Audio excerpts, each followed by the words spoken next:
तो दोस्तों काफ़ी लंबे समय बाद आज हम लोग एक काफ़ी अच्छा खासा आईपीओ के बारे में डिस्कशन करने वाले हैं। जी हाँ दोस्तों, हम लोग बात करने वाले हैं सीएमआर ग्रीन टेक आईपीओ के बारे में, जो 3 से 5 जून के बीच में ओपन होने वाला है। हालांकि दोस्तों इसका आईपीओ ओपन होने में तो अभी टाइम है, बट अभी से ही इसके ग्रे मार्केट में आपको काफ़ी ज़बरदस्त डिमांड देखने को मिल जाएगा। हालांकि इसके जीएमपी को डिटेल में देखकर हम लोग लास्ट में बात करेंगे कि क्या हमें इस आईपीओ में अप्लाई करनी चाहिए या फिर नहीं करनी चाहिए। बट उससे पहले दोस्तों हम लोग बात करेंगे कंपनी के बिजनेस के बारे में, कंपनी के फंडामेंटल के बारे में एंड मोस्ट इंपॉर्टेंट कंपनी के वैल्यूएशन के बारे में।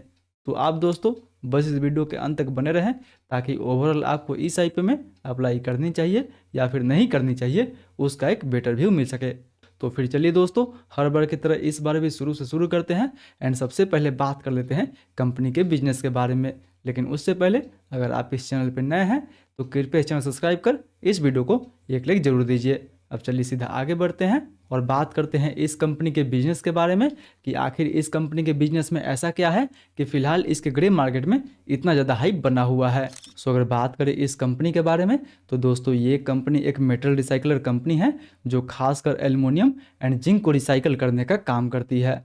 यानी दोस्तों अगर आसान भाषा में समझे तो ये कंपनी पुराने एल्युमिनियम स्क्रैप, यानी जो भी एल्युमिनियम का कचरा होता है उसको ये मार्केट से खरीदती है, फिर से उसे रिसाइकल करके दोबारा से यूजेबल मेटल्स बनाती है एंड फिर उन यूजेबल्स मेटल्स जैसे aluminium alloy and zinc alloy को अलग अलग इंडस्ट्री को सप्लाई करती है, जैसे ऑटोमोबाइल इंडस्ट्री हो गया। जी हाँ दोस्तों, अगर कंपनी के क्लाइंट के बारे में बात करें तो कंपनी के क्लाइंट आपको काफ़ी ज़्यादा ऑटोमोबाइल्स इंडस्ट्री से देखने को मिल जाएंगे, जैसे टोयोटा हो गया, बजाज हो गया या फिर हीरो हो गया। उन सभी को ये कंपनी लिक्विड एल्युमिनियम अलॉय जो है वो सप्लाई करने का काम करती है एंड फिलहाल इस लिक्विड एल्युमिनियम अलॉय को सप्लाई करने में कंपनी के पास लगभग दोस्तों 40% के आसपास मार्केट शेयर है, जो कि बिल्कुल काफ़ी अच्छा माना जाएगा इस कंपनी के लिए। वहीं बिजनेस के तुलना में अगर बात कर ले दोस्तों कंपनी के फंडामेंटल के बारे में, तो नो डाउट यहाँ पे आपको कंपनी का फंडामेंटल भी काफ़ी बेटर देखने को मिल जाएगा। जी हाँ दोस्तों, ईयर ऑन ईयर बेसिस पे कंपनी के रेवेन्यू एंड कंपनी के प्रॉफिट में आपको काफ़ी अच्छा खासा ग्रोथ देखने को मिल सकता है।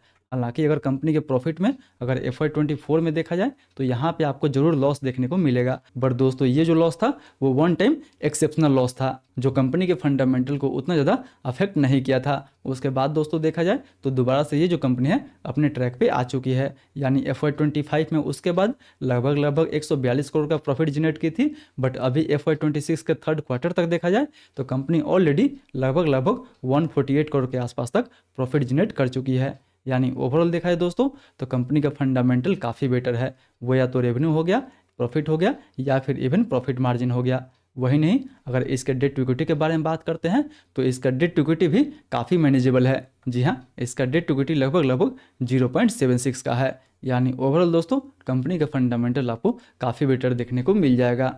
वहीं कंपनी के फंडामेंटल के कंपेरिजन में अगर बात कर ले कंपनी के वैल्यूएशन के बारे में कि आखिर ये कंपनी अपना आईपीओ हमें किस वैल्यूएशन पे दे रही है, तो दोस्तों यहाँ पे आप क्लियरली देख ही सकते हैं कि सीएमआर ग्रीन टेक का पी रेशियो लगभग आपको 21 के आसपास देखने को मिलेगा, जबकि सेम इसी सेक्टर में काम करने वाली कुछ इसका पीर है जिसका पी रेशियो लगभग इससे आपको ज़्यादा ही देखने को मिलेगा। जी हाँ, वो या तो आप पॉन्डी ऑक्साइड का देख ले, ग्रेविटा इंडिया का देख ले या फिर बाहेती या फिर जैन रिसोर्स का देख ले, इन सभी का पी रेशियो इससे आपको काफ़ी ज़्यादा देखने को मिलेगा।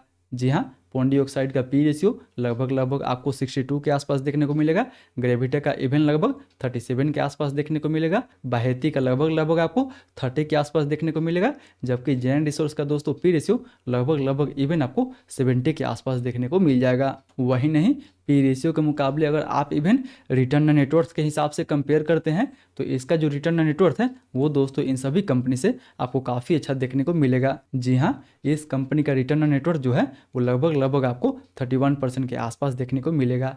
एंड वही नहीं, अगर आप कंपनी को रेवेन्यू वाइज कंपेयर करते हैं तो इन सभी कंपनी से इस कंपनी का आपको रेवेन्यू काफ़ी ज़्यादा देखने को मिल जाएगा। यानी रेवेन्यू वाइज भी इन सभी कंपनी से ये कंपनी कहीं आगे है। हालांकि अर्निंग पर शेयर वाइज ये जो कंपनी है अपने पीर के मुकाबले काफ़ी पीछे है, बट ओवरऑल अगर पी रेशियो वाइज देखा जाए तो जी हाँ दोस्तों, अपने पीर के मुकाबले ये कंपनी अपना आईपीओ एक फेयर वैल्यूएशन पे लेके आ रही है। इसीलिए यहाँ पे हम बोल सकते हैं कि फिलहाल कंपनी का फंडामेंटल भी ठीक है, वहीं कंपनी का वैल्यूएशन भी इसका काफ़ी बेटर आपको देखने को मिल रहा है। यानी अपना आईपीओ ये कंपनी जो है वो एक फेयर वैल्यूएशन पे लेके आ रही है।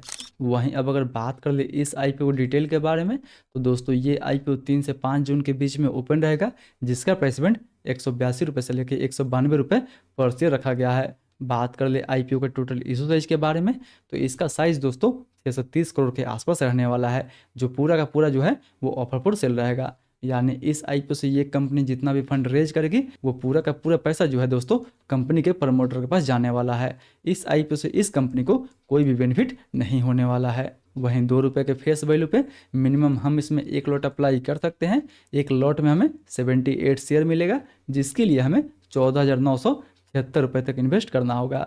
बात करें दोस्तों वहीं कोटा के बारे में, जी हाँ, इस आईपीओ में रिटेल के लिए इवन दोस्तों 35% के आसपास कोटा दिया गया है। बाकी बचा जो कोटा होगा वो एचएनआई के लिए 15% के आसपास रखा गया है एंड क्यूआईबी के लिए 50% के आसपास कोटा रखा गया है। एंड हाँ दोस्तों, अगर आप इस कंपनी में काम करते हैं, इस कंपनी का एम्प्लॉय है, तो इवन आपको एम्प्लॉय कोटा भी इस आईपीओ में देखने को मिल जाएगा। सो अगर आप एम्प्लॉय है इस कंपनी का, तो इवन आप एम्प्लॉय कोटा में अप्लाई कर सकते हैं एंड इवन आप या तो रिटेल कोटा या फिर एचएनआई कोटा में भी अप्लाई कर सकते हैं। सो फाइनली दोस्तों, इन सारे फैक्टर को देखते हुए अगर बात करें कि क्या हमें इस आईपीओ में अप्लाई करनी चाहिए या फिर नहीं करनी चाहिए, तो अगर सबसे पहले बात कर लेते हैं लिस्टिंग गेंस के बारे में, तो दोस्तों यहाँ पे आप देख ही सकते हैं कि फिलहाल इसके ग्रे मार्केट में अभी लगभग 15% के आसपास तक डिमांड दिखाई दे रहा है। एंड दोस्तों याद रहे कि अगर मार्केट इवन अच्छा रहता है आगे, तो इवन इसके ग्रे मार्केट में हमें और ज़्यादा डिमांड देखने को मिल सकता है, क्योंकि ये आईपीओ इतने दिन बाद आ रहा है एंड उसके बावजूद कंपनी का इवन फंडामेंटल भी बेटर देखने को मिलेगा एंड वैल्यूएशन भी इवन आपको बेटर देखने को मिलेगा। इसलिए अगर मार्केट ठीक ठाक आगे रहता है तो इसके ग्रे मार्केट में इवन आपको और ज़्यादा डिमांड देखने को मिल जाएगा। सो याद रहे कि अभी फिलहाल जैसा इसके ग्रे मार्केट में डिमांड बना हुआ है, आगे भी वैसे डिमांड बना रहता है, तो इस आईपीओ में लिस्टिंग गेंस के लिए दोस्तों हम जरूर अप्लाई कर सकते हैं। बट वहीं अगर बात करें कि क्या इस आईपीओ में लॉन्ग टर्म या फिर मीडियम टर्म के लिए हमें अप्लाई करनी चाहिए या फिर नहीं करनी चाहिए, तो दोस्तों उसके लिए अगर सबसे पहले हम लोग कंपनी के स्ट्रेंथ के बारे में बात करें, तो नो डाउट कंपनी का इवन फंडामेंटल भी आपको बेटर देखने को मिलेगा एंड इवन आपको कंपनी का वैल्यूएशन भी बेटर देखने को मिलेगा। एंड वहीं अगर बात कर ले कंपनी के बिजनेस के बारे में, तो दोस्तों कंपनी का बिजनेस भी आपको काफ़ी बेटर देखने को मिल जाएगा।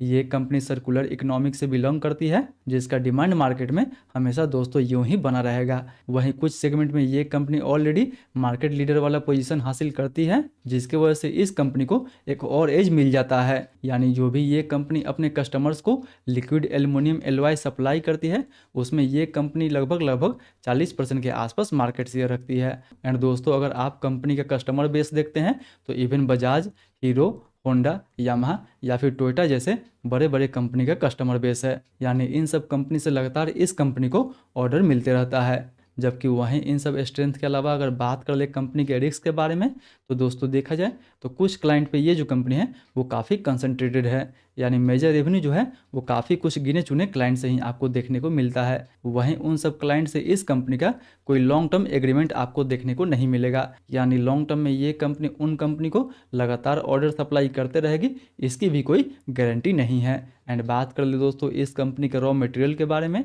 तो दोस्तों आप जान ही रहे कि फिलहाल अभी मेटल सेक्टर में कितना तेजी बना हुआ है। यानी कंपनी के रॉ मटेरियल में हमेशा आपको प्राइस फ्लक्चुएशन देखने को मिलते रहता है। एंड अगर कंपनी के रॉ मटेरियल का प्राइस बढ़ता है तो सीधा कंपनी के मार्जिन पे इसका असर देखने को मिल जाएगा। बट हालांकि दोस्तों ये छोटा मोटा रिस्क तो आपको हर कंपनी के साथ देखने को मिलते रहेगा। बट अगर ओवरऑल देखा जाए तो जिस सेगमेंट से ये कंपनी बिलोंग करती है, उस सेगमेंट में आपको पीछे भी काफ़ी अच्छा खासा ग्रोथ देखने को मिला हुआ था एंड आगे भी इवन दोस्तों आपको काफ़ी अच्छा खासा ग्रोथ देखने को मिलते रहेगा। क्योंकि इस सेक्टर के फिलहाल अभी जितनी भी कंपनी हैं, उन सभी कंपनी में हमें काफ़ी अच्छा खासा पास्ट में रिटर्न देखने को मिला हुआ है। इसीलिए उम्मीद है दोस्तों कि फिलहाल इस आईपीओ में भी हमें काफ़ी अच्छा खासा लिस्टिंग गेंस तो मिलेगा ही, बट लिस्टिंग के बाद भी इस आईपीओ में हमें काफ़ी अच्छा खासा तेज़ी देखने को मिल सकता है। इसलिए मैं इस आईपीओ में इवन लिस्टिंग गेंस के लिए अप्लाई करने वाला हूं। बाकी बचा long term and even medium term के लिए मैं इस आईपीओ को होल्ड कर सकता हूं, अगर मुझे ये आईपीओ अलॉट होता है तो। बाकी आपका क्या व्यू है इस आईपीओ को लेकर, आप इस आईपीओ में लिस्टिंग गेंस के लिए अप्लाई करने वाले हैं या फिर लॉन्ग टर्म या फिर मीडियम टर्म का व्यू लेके आप इस आईपीओ में अप्लाई करने वाले हैं, वो भी हमें नीचे कमेंट करके ज़रूर बताएं। बट याद रहे दोस्तों कि यहाँ पे मैं जो भी डिस्कस किया हूँ वो पूरा का पूरा मेरा इवन पर्सनल व्यू है। मे भी आपका व्यू हमसे अलग हो सकता है, इसलिए आप जो भी डिसीजन ले अपना रिस्क एंड अप्लायंस लगाने के बाद ही ले। आई होप आपको वीडियो पसंद आया होगा। अगर वीडियो अच्छा लगे तो वीडियो को लाइक करें, चैनल को सब्सक्राइब करें एंड अपने दोस्तों के साथ भी शेयर करना ना भूलें। फिर मिलते हैं दोस्तों अगले वीडियो में। तब तक 1 जून से मेरिट्रोनिक्स एसएमई आईपीओ ओपन होने वाला है, जो दोस्तों काफ़ी बेटर आईपीओ है। स्टिल आपने अभी तक उस आईपीओ का फुल रिव्यू नहीं देखे हैं तो ऊपर वाले इस वीडियो पर टैप करके आप इस आईपीओ का फुल रिव्यू यहाँ पे देख सकते हैं।